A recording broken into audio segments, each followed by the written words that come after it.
Sabe aquelas pessoas que começam a falar de um assunto e não param, uma coisa emenda na outra, entra uma história no meio, de alguém que você nem conhece, por aí vai. Olha uma charge aqui que mostra um pouco disso. A mulher fala, por que eu estava contando isso mesmo? Ih, me perdi, lá vai, blá, blá, blá. Olha, isso acontece exatamente da mesma maneira nas redações também. Por isso você precisa ser objetivo. Depois da introdução, você já sabe que argumentos vai apresentar? Então começa logo. Essa é a parte chamada de desenvolvimento. É o raciocínio que você vai usar para justificar o seu ponto de vista e levar o leitor, aos poucos, até a conclusão.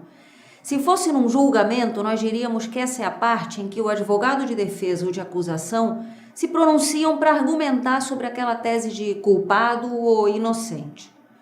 A minha dica para uma boa redação é que tenha um parágrafo para cada argumento. Assim, se você tiver 2 argumentos, serão 2 parágrafos, ou no máximo 3. Se forem 3 argumentos, tenta ficar com 3 parágrafos. Evite escrever mais de 3 parágrafos no desenvolvimento. Sabe por quê? Se você fizer isso, sua redação pode ficar muito longa, ou também os parágrafos acabarão ficando curtos, superficiais. Então agora vamos ver um exemplo de como é que isso acontece na prática. O tema é liberdade de expressão. A liberdade de expressão deve ter limites? Imagina que você começou o texto mostrando a importância desse tema, que ficou inclusive ainda mais em evidência depois do atentado contra o jornal Charlie Hebdo. Aí você lançou uma pergunta no ar. Para evitar situações como essas em que alguns se ofendem com o que os outros dizem, afinal, a liberdade de expressão deve ter limites? Como é que pode ser o desenvolvimento do seu texto? Essa é a hora em que você vai apresentar argumentos. Você pode escrever 3 parágrafos, com 3 argumentos. Vamos ver o nosso exemplo? Argumento 1. A liberdade de expressão é fundamental em qualquer sistema democrático. Garantida pela Declaração Universal dos Direitos Humanos, é uma conquista da própria civilização. Quando colocada em risco, as vítimas somos todos nós. Nesse parágrafo, o autor mostrou que a liberdade de expressão é um direito e nós não podemos abrir mão disso, desse nosso direito. Argumento 2. Qualquer tipo de censura ou cerceamento da informação constitui, mais ainda do que uma represália a determinada mensagem, um ataque contra os valores que estão na base dessa liberdade. Estabelecer limites por meio da violência é um recurso de intolerantes para limitar o direito dos cidadãos.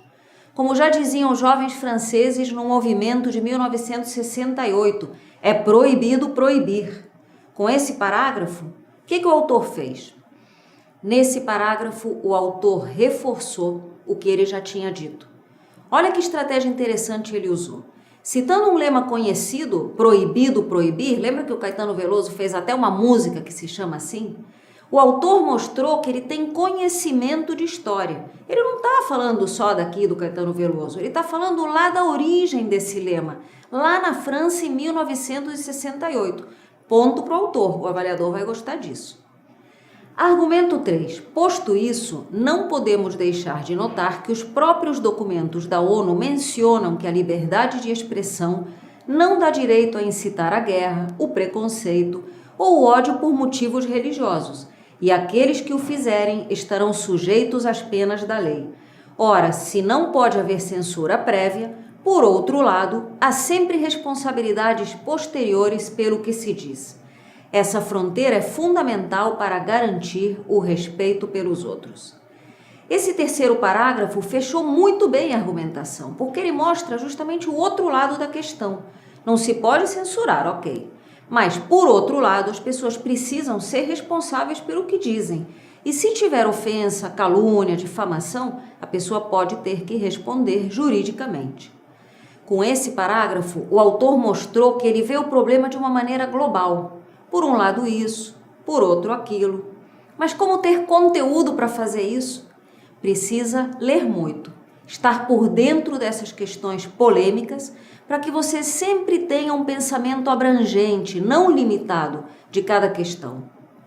Pense nisso. Agora siga para as próximas telas, leia os textos e faça os exercícios. Até a próxima, tchau!